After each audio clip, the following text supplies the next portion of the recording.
Olá, povo de Deus, domingo de Ramos, 24 de março de 2024. Nossa reflexão de hoje levará em conta as leituras de Marcos 11, de 1 a 10, Isaías 50, de 4 a 7, Filipenses 2, de 6 a 11, Marcos 14, de 1 a 15, 47. A liturgia de hoje juntou duas celebrações, a da entrada de Jesus em Jerusalém, festa cheia de alegria, e a celebração da paixão e morte de Jesus, momento introspectivo de reflexão sobre o sentido da vida e da morte. Com o evento de hoje, temos o início da narrativa do conflito decisivo, onde se escancara a situação de oposição entre a prática de Jesus e os detentores do poder da coligação entre Roma e Jerusalém. O que vemos nesta entrada? Jesus recusa definitivamente ser reconhecido como rei Messias e identifica como profeta popular, confrontando com o centro da sociedade judaica, simbolizada por Jerusalém e pelo templo, sede do poder econômico, político, ideológico e religioso. Uma entrada surpreendente, pois ele vem como simples homem, humilde, pacífico, identificado com os pobres, subvertendo um sistema de sociedade apoiado na violência da força militar que defende os privilegiados. Os pobres entendem e o aclamam como aquele que traz o reino da verdadeira justiça e clamam Hosana, isto é, salva-nos, Senhor, bendito que vem em nome do Senhor. Esse é o sentido da primeira celebração. A segunda celebração começa com Isaías, o segundo Isaías, que compreende os capítulos de 40 a 55 e apresenta no seu bojo 4 poemas que chamamos de cânticos do servo sofredor. Esse personagem tem uma identificação individual, sobretudo com o próprio profeta, mas também coletiva, com o povo de Israel esmagado no exílio, que humildemente vai resistindo ao opressor, testemunhando sua fé no Deus único.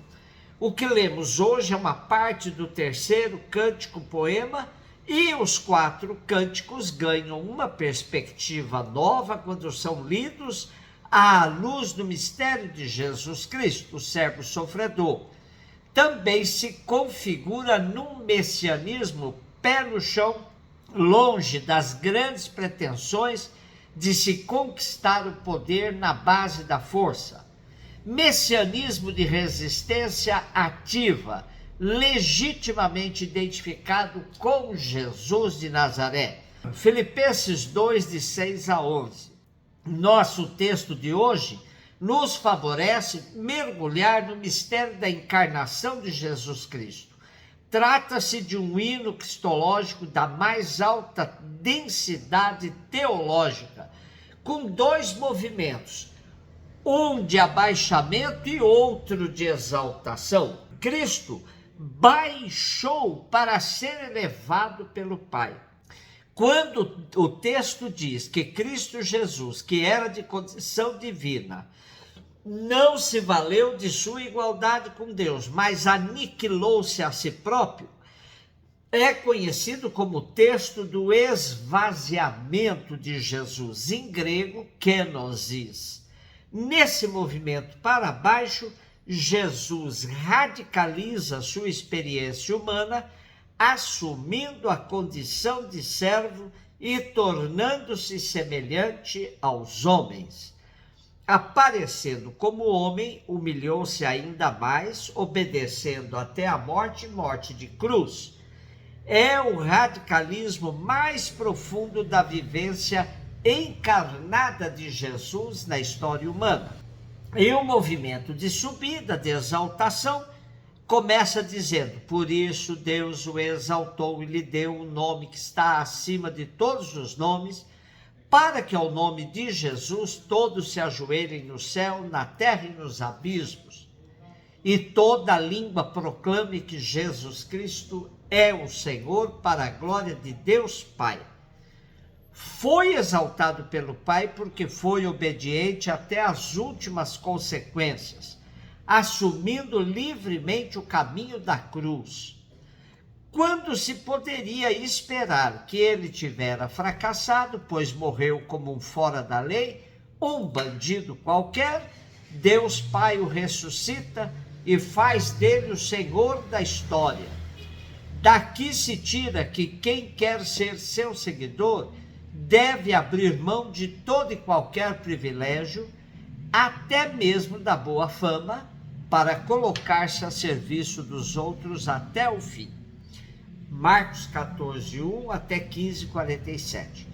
A narrativa da paixão segundo Marcos apresenta o processo da morte de um inocente, porém, que enfrenta seu julgamento com a cabeça erguida e com um predominante silêncio solene, pois trata-se de alguém que tem total convicção da sua missão. O Evangelho de Marcos, desde o princípio, tem a intenção de responder à pergunta: quem é Jesus? Com o relato da paixão, chegamos ao auge do Evangelho e aqui definitivamente fica claro: Jesus é o Filho de Deus. Mas isso é revelado na figura do Messias sofredor. O relato não é jornalístico, ou seja, Marcos não pretendeu enumerar fatos reais, mas relatar todo esse processo à luz da ressurreição. Lembremos-nos de que essa narrativa já estava distante dos fatos reais e servia para registrar o momento que a comunidade vivia há mais de 40 anos do que aconteceu de fato. A narrativa da paixão e morte de Jesus está profundamente ligada à sua vida e à sua prática, sobretudo de como ele anunciou o reino. Podemos ler o processo da paixão e morte de Jesus na ótica religiosa e perceber que Jesus possuía no final da vida uma consciência nítida de sua missão e da sua ligação com o reino, com a sua pessoa. Ora, tal consciência lhe permitia apresentar-se como filho de Deus e provocar a sua condenação por blasfêmia. Na ótica política, Jesus seria condenado por sua prática similar à de um subversivo, que não respeita as leis do seu tempo, provoca aglomerações e revoltas populares.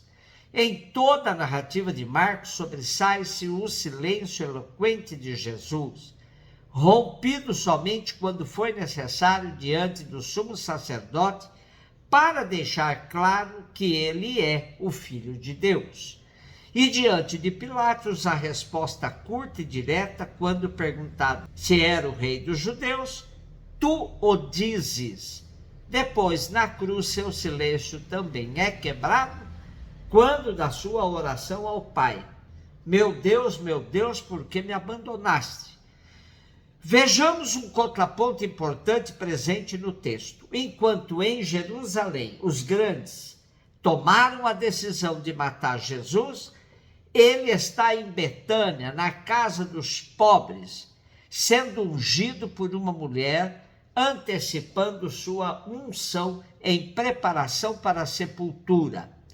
Betânia e Jerusalém, Jerusalém e Betânia, casa dos pobres e centro do poder. No meio da narrativa da paixão, temos a ceia derradeira, onde Jesus se entrega totalmente, selando de uma vez por todas uma das maneiras mais importantes da continuidade de sua presença na história, no pão e vinho repartidos. Os mesmos companheiros que presenciaram sua transfiguração, momento de alegria e exaltação, Pedro, Tiago e João, estão com ele no momento da angústia. Porém, eles dormem enquanto Jesus conversa com o Pai. E por 3 vezes Jesus se aproxima do Pai pela oração. E as 3 vezes surpreende os discípulos dormindo, até que ele mesmo diz: agora podeis dormir e descansar. basta, chegou a hora. O processo jurídico de uma condenação que já estava decidida encontra o réu com toda a dignidade que se vê preterido frente ao presidiário Barrabás. Autoridades judaicas e romanas não o reconheceram, mas Marcos destaca a profissão de fé do centurião. Na verdade, esse homem era filho de Deus. Mais do que uma afirmação histórica, esta frase deve ser vista como uma profissão de fé que Marcos convida todos os crentes a fazer, inclusive os romanos, como esse centurião. E o jovem não identificado que seguia Jesus apenas com um lençol e que fugiu nu quando os guardas o tentaram arrastar, pode significar a atitude dos discípulos que, desiludidos e com medo, diante do fracasso do projeto em que acreditaram, largaram tudo quando viram seu líder ser preso e fugiram sem olhar para trás. A cruz nos desnuda, deixa-nos no tamanho exato de nós mesmos e é fundamental para o nosso seguimento. Um beijo no seu coração e uma santa Semana Santa.